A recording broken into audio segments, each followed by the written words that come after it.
Welcome to the Protagonist Pub. My name is Tammy, and this is where characters gather.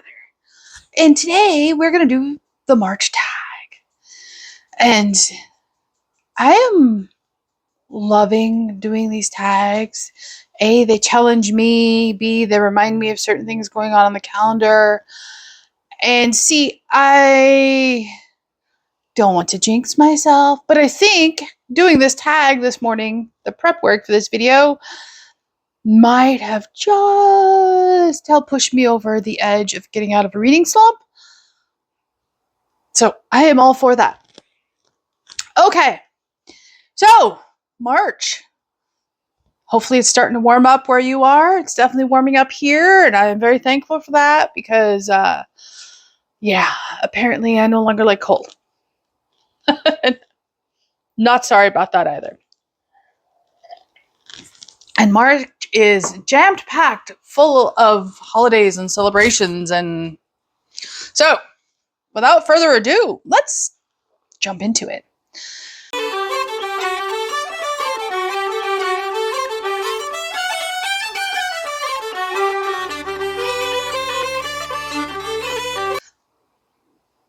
First week of March, so the 2nd through the 8th is when they celebrate it. Two things happen at the same time. Chocolate chip cookie week and ebook week. That is perfect because, who doesn't like munching a chocolate chip cookie when they're reading an ebook? I haven't made chocolate chip cookies in a long time, and they sound really good. So that might have to happen, and if it does, it will make its way into a vlog, assuming I am over my reading slump. Please, Lord. Please let me be out of my reading slump. Okay, so the first book I'm going to talk about is for the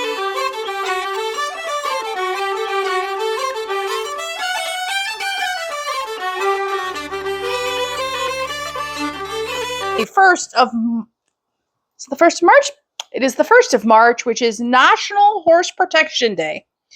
And it just so happens to be on my Kindle. Didn't plan it that way. Ouch. That's just what happened. So I dropped books on my toe. And that would be The Triumph of Angels Come by Hilary Walker. She writes Catholic fiction, and I will read you the description. And there's horses on so many of her covers.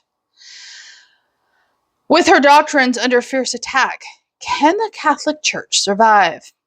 The year is 2030, and the bishop has removed Father Terry from ministry for preaching outdated Catholic truths. Instead, he has placed the priest in charge of the Angels Come Pony Preservation Project, created to advance the cause of a new global church. Father Terry's mission: to revive the Hardydales breed and, together with 4 other canceled priests, train the ponies to replace motor transport. The Pope has bestowed his full blessing on this endeavor to help save Mother Earth. But Father Terry's community is more interested in saving souls, so the priests clandestinely use their work with the ponies to catechize their local populace and say secret masses. Then Father Doyle shows up.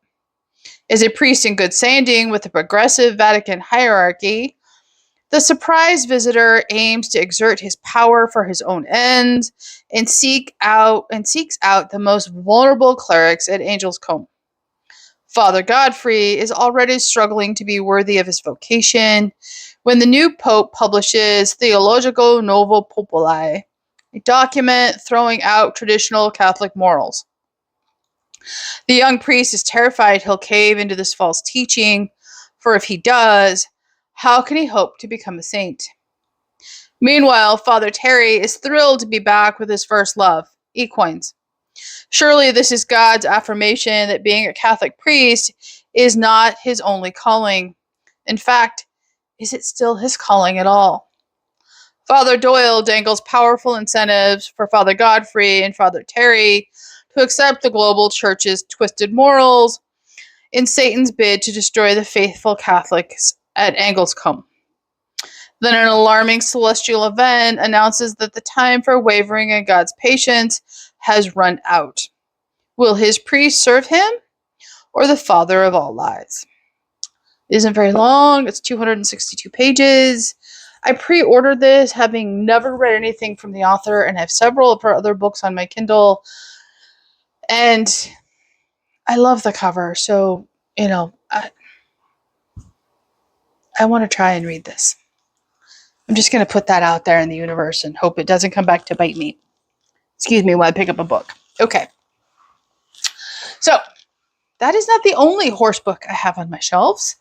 I also have, and this was in my March pile of possibilities, and I really want to read this, The Valley of Horses by Gina M. All. This is the second book in the Earth's Children series, and yeah, I'm absolutely loving this so much, and I cannot wait to dive into it. I picked this copy up at my library. It's in perfect condition. Cost me a whole whopping, $3 because it's a hardback. And I'll read you the inside. The dawn of man began with desire. Alia, the unforgettable heroine of the best-selling Clan of the Cave Bear, sets out on her own odyssey of discovery away from the nurturing adoptive family and friends of the clan. She is in search of others like herself and in search of love. Driven by her intelligence, her curiosity, and her destiny, she explores where the clan never dared to travel and encounters a hostile world of awesome mystery, glacial cold, terrifying beasts, and intense loneliness in which survival itself is a constant battle. I know I've read the entire inside flap previously, so yeah, the chances of me not reading this in March are probably non-existent. So, yeah. Okay. Next day is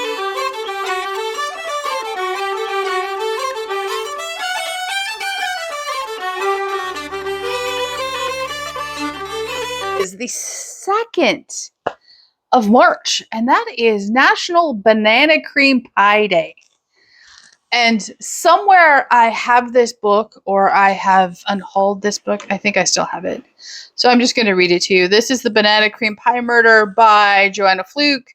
This is the 21st book in the Hannah Swenson series. And I have not read this one yet. A romantic 7 days cruise is the perfect start to bakery owner Hannah Swenson's marriage. However, with a murder mystery heating up in Lake Eden, Minnesota, it seems the newlyweds' homecoming won't be as sweet as she anticipated. After an extravagant honeymoon, Hannah's eager to settle down in Lake Eden and turn domestic daydreams into reality. But when her mother's neighbors discovered murder in the condo downstairs, reality becomes a nightmarish investigation. Victoria Bascom, a once renowned stage actress, was active in the theater community during her brief appearance in town and made throngs of enemies along the way. Did a random intruder murder the woman as police claim, or was a deadlier scheme at play? As Hannah peels through the countless suspects and some new troubles of her own, solving this crime and living to tell about it might prove trickier than mixing up the ultimate banana cream pie. As you know, Hannah is a reliable go-to to get me out of a reading slump, and I need to backtrack to where Hannah falls in love, so I haven't done that yet, but this absolutely sounds fantastic and right up my alley, and I highly recommend this series. I highly recommend this series.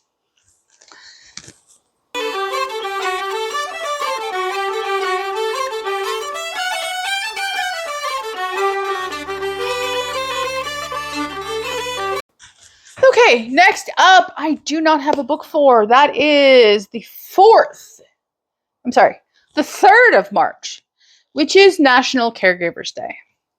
And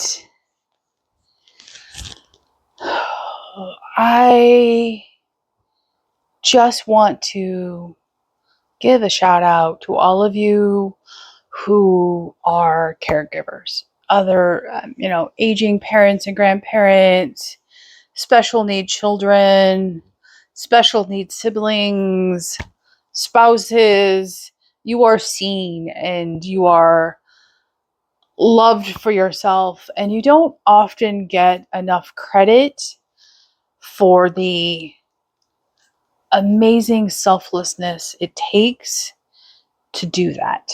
And I just wanted to say publicly that the work you do silently behind the scenes, without fanfare and without showmanship, is appreciated and acknowledged, even if your loved ones forget to tell you, are unable to tell you.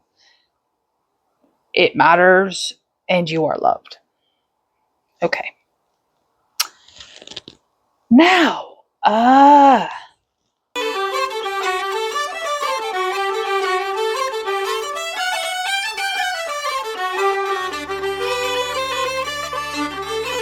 March 5th. This year is Ash Wednesday. That also means March 4th is Fat Tuesday. And you've already seen this, but this is 40 days, 40 ways, a new way to look at Lent. This is the devotional I'm using this year. And it is a book designed to do more than just give something up for Lent and proactively participate in your community, make things better, reflect. So we shall see how it goes. Like, here's day 27. Meditate on the Lord's Passion every Friday. Make the Stations of the Cross or pray the sorrowful mysteries of the Rosary, either alone or, better yet, with others, especially your family. And let's see, day 19. Develop your relationship with St. Joseph, often forgotten foster father of Jesus. Ask him daily to join with you in praying for all the important fathers in your life, including the Holy Father, your bishops and all bishops, the priests and deacons of your parish, and all the priests and deacons. This is obviously a Catholic devotional for Lent, but I am looking forward to doing more than just simply giving up something and being more proactive. So, okay, here comes the kitty cat.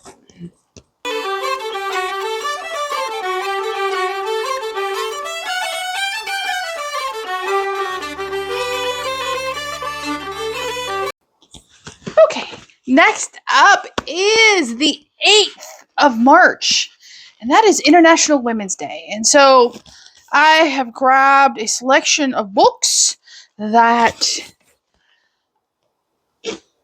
I know feature strong women, even though I haven't read them. I know it sounds like an oxymoron, but we all know that I abhor poorly written, namby-pamby female characters, and they rarely ever come home with me or stay on my shelf. So first up would be True Colors by Kristen Hanna, and I will read you the flap, or some of the flap anyway. The Grace sisters have always been close. After their mother's death, the girls banded together, becoming best friends. Their stern, disapproving father cares less about his children than about his reputation. To Henry Gray, appearances are everything, and years later, he still demands that his daughters reflect his standing in the community. Winona, the oldest, needs her father's approval the most of all. An overweight bookworm who never felt at home on the sprawling horse ranch, oh, this could have been used for the 1st of March too, that has been in her family for 3 generations, she knows that she doesn't have the qualities her father values. But as the best lawyer in town, she's determined to someday find a way to prove her worth to him. Aurora, the middle sister, is the family peacemaker. She brokers every dispute and tries to keep them all happy, even as she tries to hide her own secret pain. Vivienne is the undisputed star of the family, a stunning, beautiful dreamer with a heart as big as the ocean in front of her house. She is adored by all who know her. Everything comes easily for Vivienne until a stranger comes to town. Oops. Trying to balance books and read. I love when tape blocks of things. In a matter of moments, everything will change. The Grey sisters will be pitted against one another in ways that none could have imagined. Loyalties will be tested and secrets revealed. And a terrible, shocking crime will shatter both their family and their beloved town. With breathtaking pace and penetrating emotional insight, True Colors is an unforgettable novel about sisters, rivalry, forgiveness, redemption, and ultimately what it means to be a family. Yeah, that fits for International Women's Day very well. Okay, next up is Kate Morton, who I've never read. This is Secret Keeper. And like all Kate Morton books, it is a dual timeline. And I someday need to sit down and start reading Kate Morton because I think I'm going to love them. But I won't know until I sit down. So here's the back of this one. During a picnic at her family's farm in the English countryside, 16-year-old Laurel Nicholson witnesses a shocking crime. A crime that challenges everything she knows about her adored mother, Dorothy. Now, 50 years later, Laurel and her sisters are meeting at the farm to celebrate Dorothy's 90th birthday.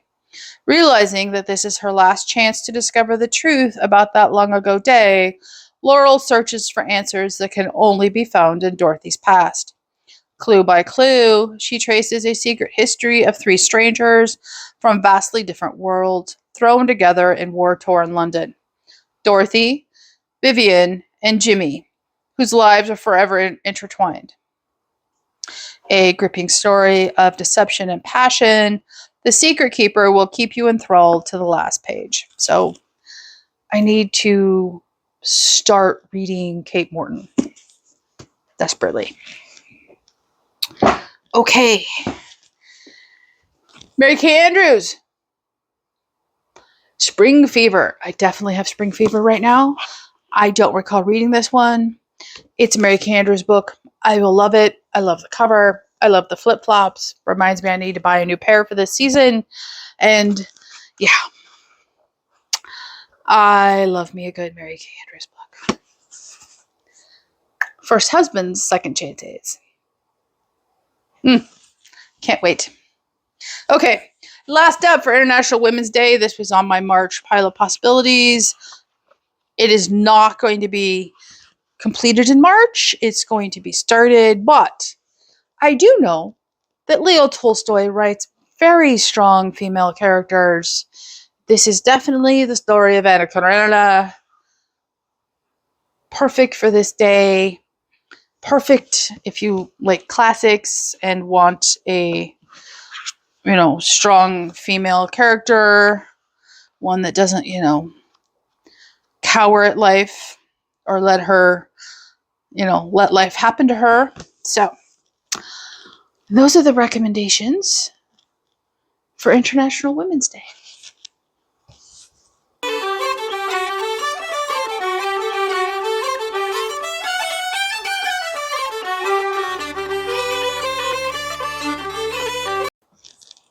Quick mention here, if you live in the States, the 9th of March is the beginning of daylight savings time.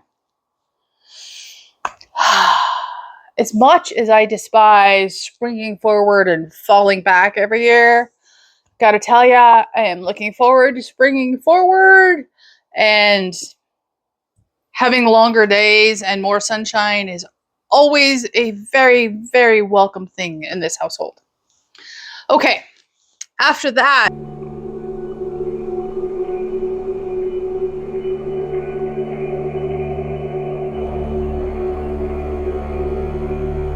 is the 13th of March. And at sunset on the 13th until sunset on the 14th is Purim, which is a Jewish holiday. I am not Jewish. I do, however, have two Jewish recommendations. One I have read, one I very much want to read. So the one I have read is The Matchmaker's Gift by Linda Cohen Logiman, and I loved this book. It is dual timeline. It is fantastic. Our modern day heroine is a lawyer. She discovers her grandmother's journal, and through that journal, she takes the reader on her grandmother's life. So I will read you the blurb from Goodreads. Is finding true love a calling or a curse? Even as a child in 1910, Sarah Glickman knows her gift. She is a maker of matches and a seeker of soulmates. But among the pushcart crowded streets of New York's Lower East Side, Sarah's vocation is dominated by devout older men. Men who see a talented female matchmaker as a dangerous threat to their traditions and livelihood. After making matches in secret for more than a decade, Sarah must fight to take her rightful place among her peers and to demand the recognition she deserves. 2 generations later, Sarah's granddaughter, Abby, is a successful Manhattan divorce attorney representing the city's wealthiest clients.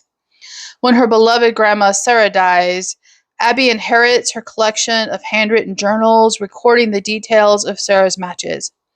But among the faded volumes, Abby finds more questions than answers. Why did Abby's grandmother leave this library to her, and what did she hope Abby would discover within its pages? Why does the work Abby once found so compelling suddenly feel inconsequential and flawed? Is Abby willing to sacrifice the career she's worked so hard for in order to keep her grandmother's mysterious promise to a stranger? And is there really such a thing as love at first sight?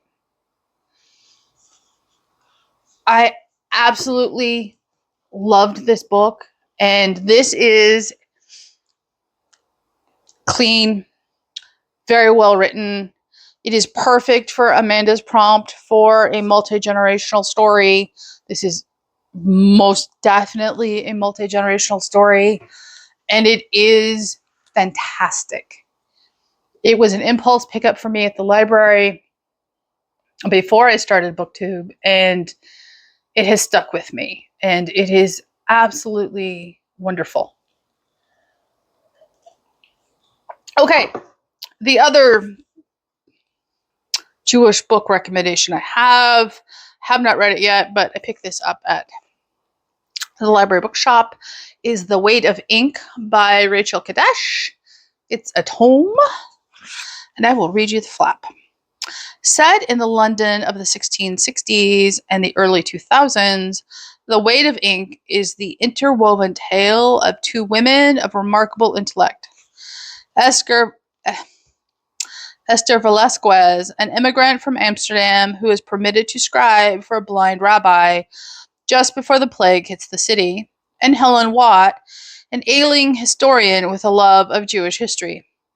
When Helen is summoned by a former student to view a cache of newly discovered 17th century Jewish documents, she enlists the help of Aaron Levy, an American graduate student as impatient as he is charming, and embarks on one last project to determine the identity of the document scribe, the elusive elf. Electrifying and ambitious, The Weight of Ink is the story of women separated by centuries and the choices and sacrifices they must make in order to reconcile the life of the heart and the mind.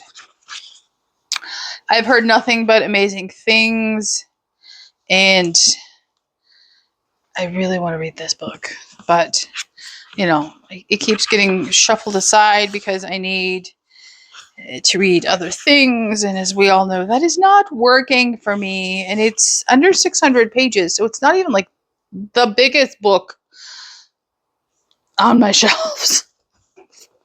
Okay. And the 15th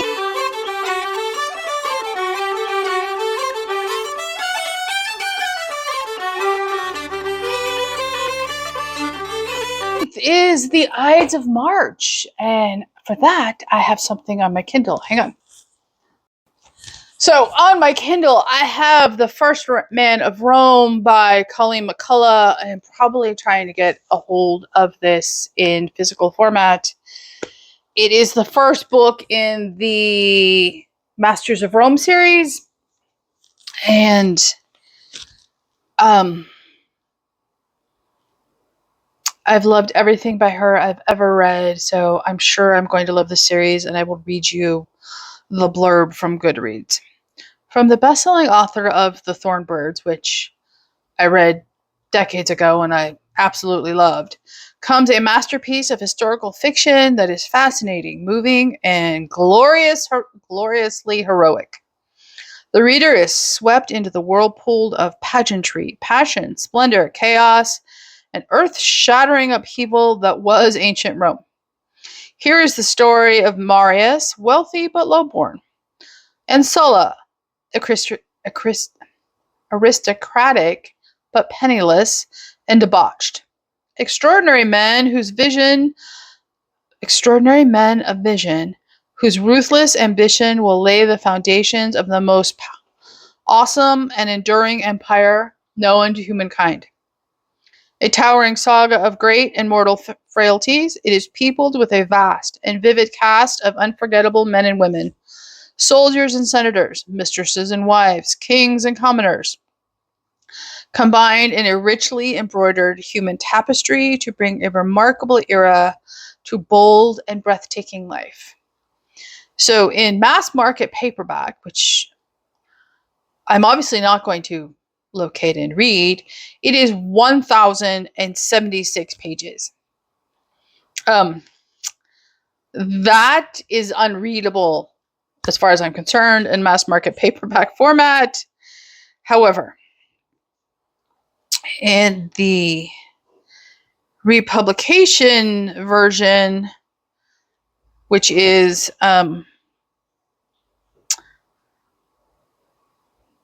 that's the Kindle version.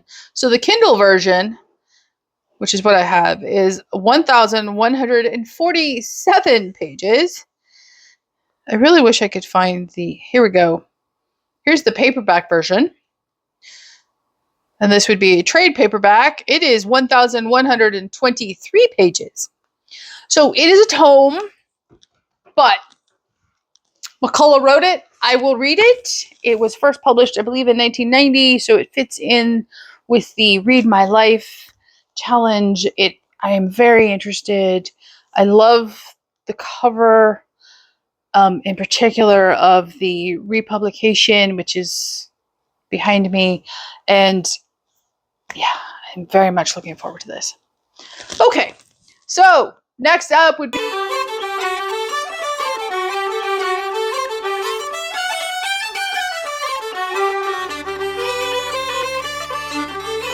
the 17th of March, correct? Yes. St. Patrick's Day. Shocking, I know. I chose St. Patrick's Day. And it's also Campfire Girl Day. Hang on, I have to go get something. Well, I went to go grab the bluebird I made as a campfire girl 5 decades ago, and I cannot lay my hands on it. I know I have seen it in the last week, and can I lay my hands on it? No. However, if it is in the thumbnail to this video, I have found it. If it is not, you can be assured that I am in the process of tearing my house apart to find it. Okay. Back to where we were doing. St. Patrick's Day, right? St. Patrick's Day. Yes. Okay. I pulled a couple of Irish centered novels. First up would be The Irish Princess by Karen Harper. I haven't read this one yet. I love the cover. Look at that hair. Look at that hair. I'll read you the back.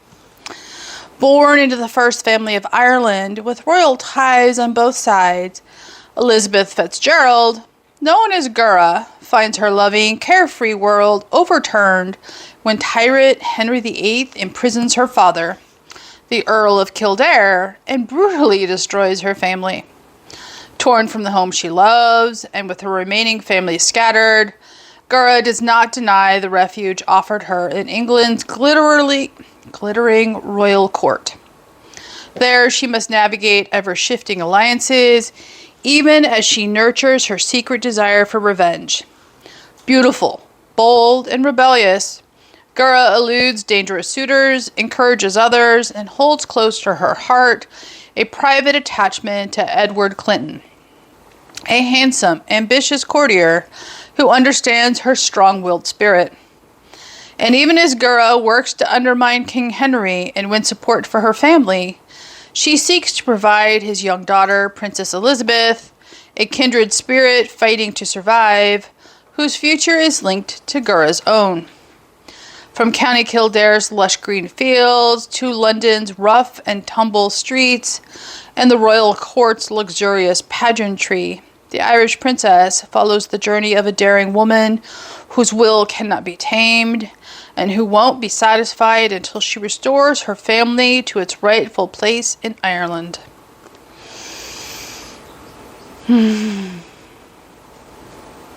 Yeah, I need to read this.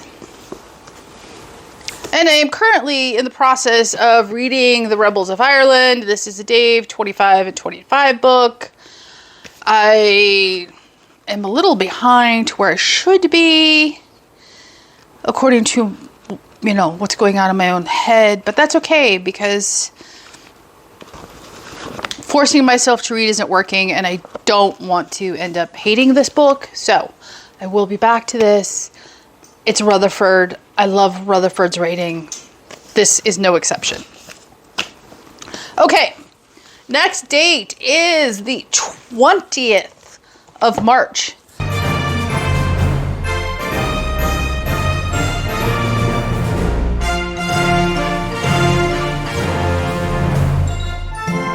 Which is French Language Day.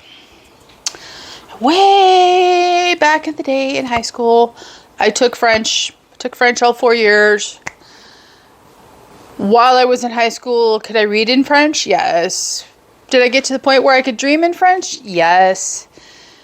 Has that since evaporated? Oh, entirely. Do I throw out French language phrases now and again? Yes. Are dog commands in this house a combination of English, French, and Spanish? Yes.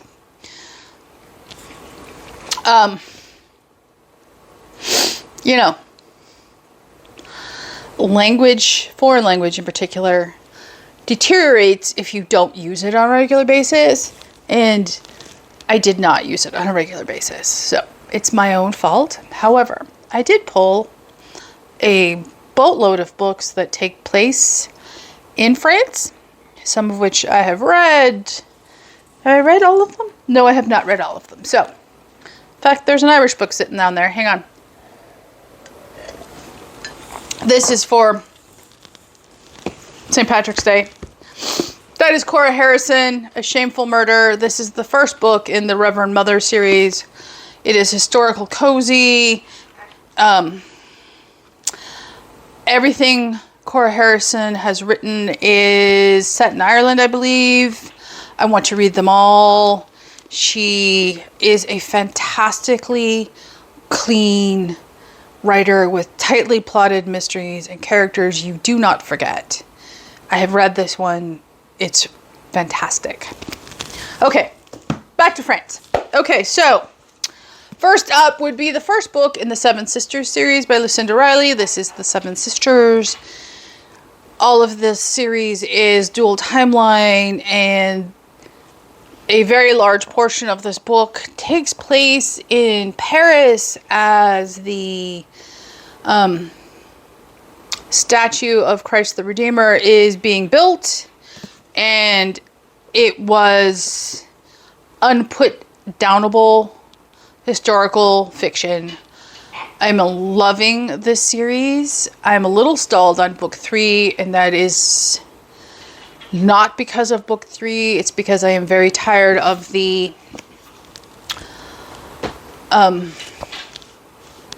mistreated, neglected sister trope, and book 3 is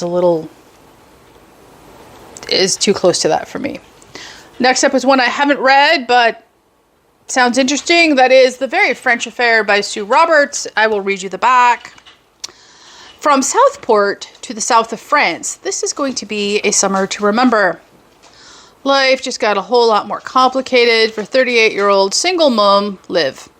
Her son Jake is practically perfect in every way, but he's starting to ask some difficult questions, and the answers lie in a holiday romance 20 years ago, back when Liv was staying with her aunt on the French Riviera.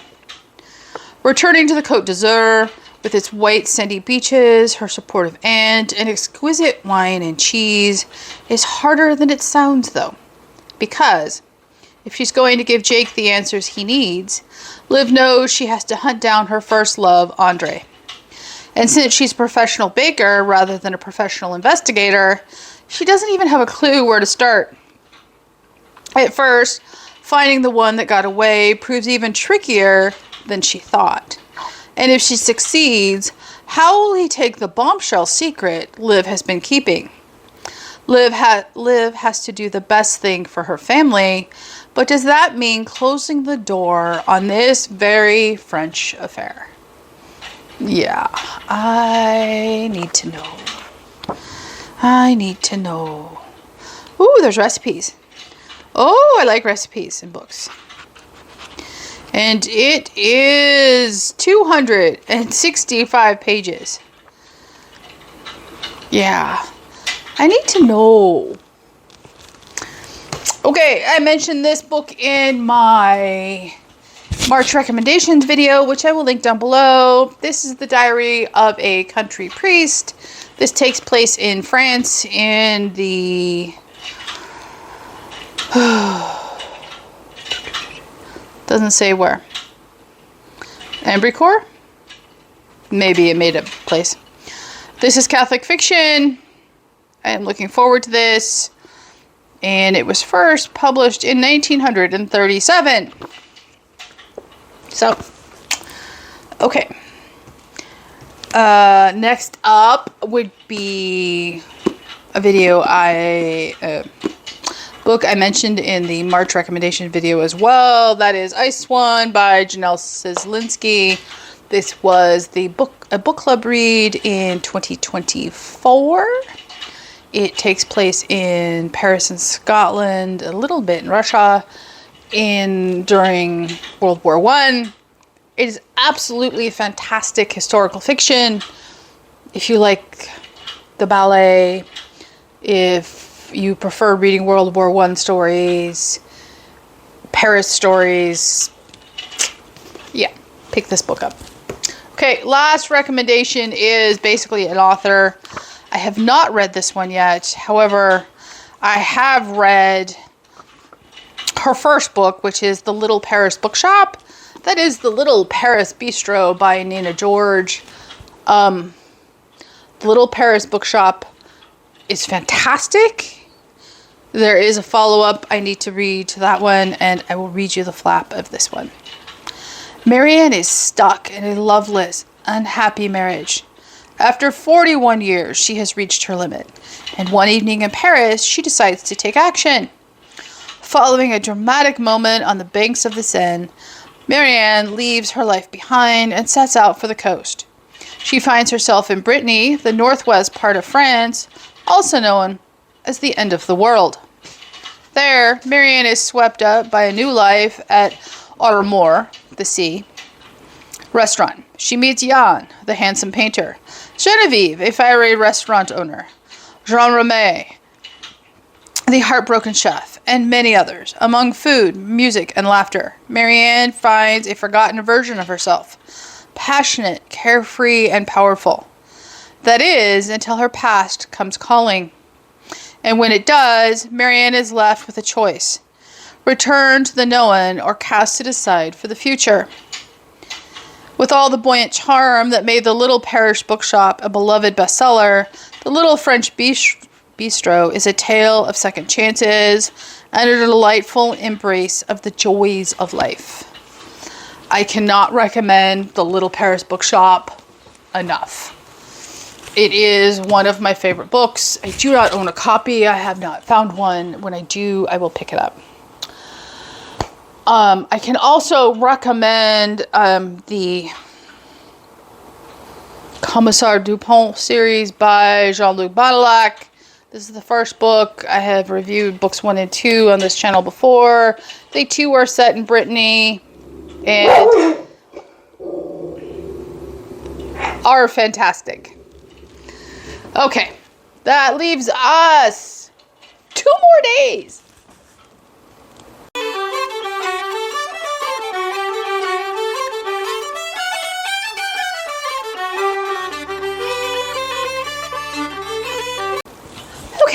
Next day is the 25th of March. The 25th of March is Dante Day. My guess is Dante was born on the 25th of March. I have started the Divine Comedy about Dante. I started doing the 100 Days of Dante, which I will link in the description box down below. And I fell off.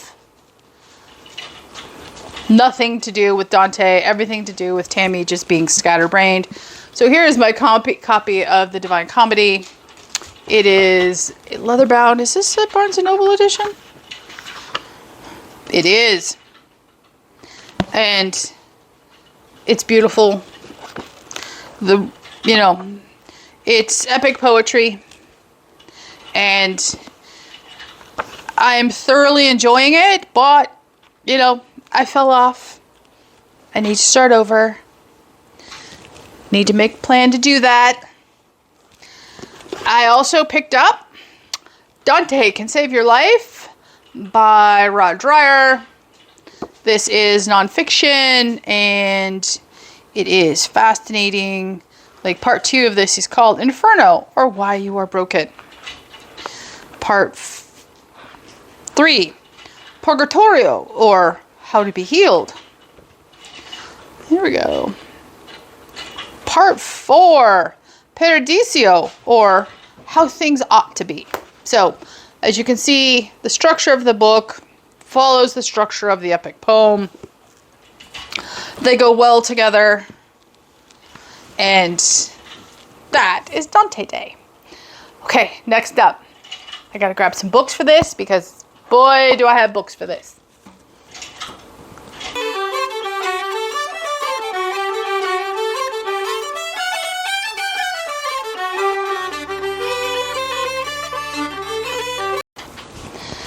Alright, we've made it to the end of March, ladies and gentlemen. It is the 31st of March, which is, wait for it, Hug a Medievalist Day. I love medieval fiction. It is some of my favorite fiction of all time. And it's just a great setting. So I've pulled some books off my shelf, and they're mostly historical fiction. So first up, let's do fantasy. That is The Winter King by Bernard Cornwell. This is the first book in his Arthurian trilogy, and I am looking forward to this. This one is set, doesn't give a date, but given when the legend is, we'll say it's very early medieval. I'll read you the back. Uther, the High King of Britain, is dead. His only heir is the infant Mordred. Yet each of the county's lesser kings seek to claim the crown for themselves. While they squabble and spoil for war, a host of Saxon armies gather, preparing for invasion. But no one has counted on the fearsome warlord Arthur, handed power by Merlin, and pursuing a doomed romance with the beautiful Guinevere. Arthur knows he will struggle to unite the country, let alone hold back the Saxon enemies at the gates. Yet destiny awaits him. I've heard it's fantastic. It is Just under 500 pages, and it's 500 pages of tiny print. So, yeah, it's actually a chunky boy. Okay. Oh, I really want to read this one. This is Queen by Right by Anne Easter Smith. I have read nothing by her. I'm slowly collecting everything she has written because they are all right up my alley. And this one is set in 1461. I will read you the back. History remembers Cecily of York standing on the steps of Market Cross at Ludlow, facing an attacking army while holding the hands of her 2 young sons. Queen by Right reveals how she came to step into her destiny, beginning with her marriage to Richard, Duke of York, whom she meets when she is 8 and he is 12.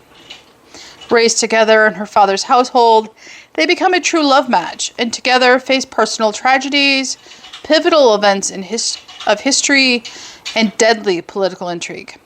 All of England knows that Richard has a clear claim to the throne, and when Henry VI becomes unfit to rule, Cecily must put aside her hope and fears and help her husband decide what is right for their family and their country. I love the cover. I cannot wait to read this. Again, I've said that before, and it's just under 500 pages. I need to start prioritizing for myself what I'm in the mood to read. I just shared this in my book haul. This is the last book in the Mistress of the Art of Death series. This is Death and the Maiden. This is definitely medieval fiction. This one is set in 1191. She is what in modern day would be a pathologist. They're fascinating. She is just, I love this entire series. I cannot recommend it enough. Next up, author I have not read. I own several of her books also on Kindle. And this one is set...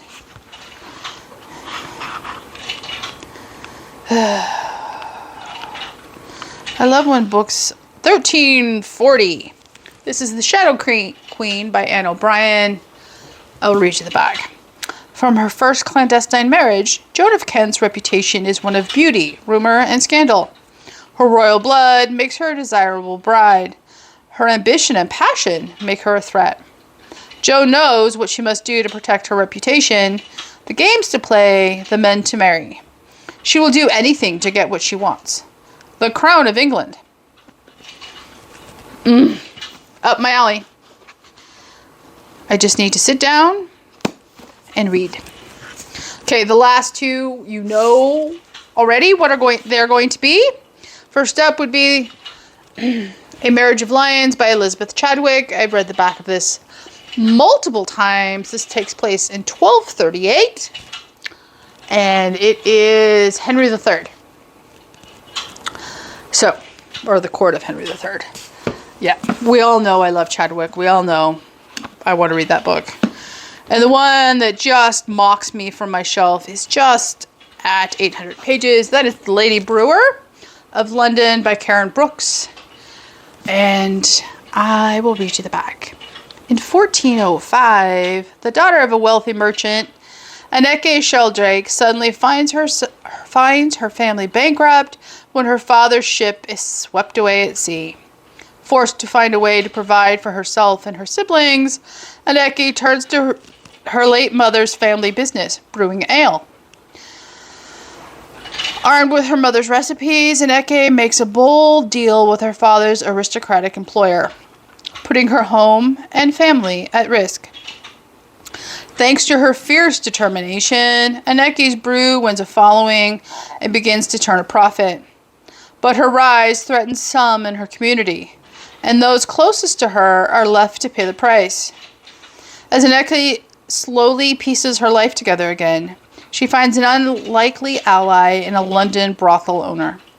Determined to reclaim her livelihood and her family, Aneki vows not to let anyone stand in the way of forging her own destiny. Yeah. I need to read this. I need to read this. Okay. That is a very jam-packed March. I hope you found a book you didn't know existed, something that piqued your interest. What are you reading in March? What holidays do you celebrate in March? Let me know in the comments down below. Like and subscribe, and I will see you here next time at the Protagonist Pub.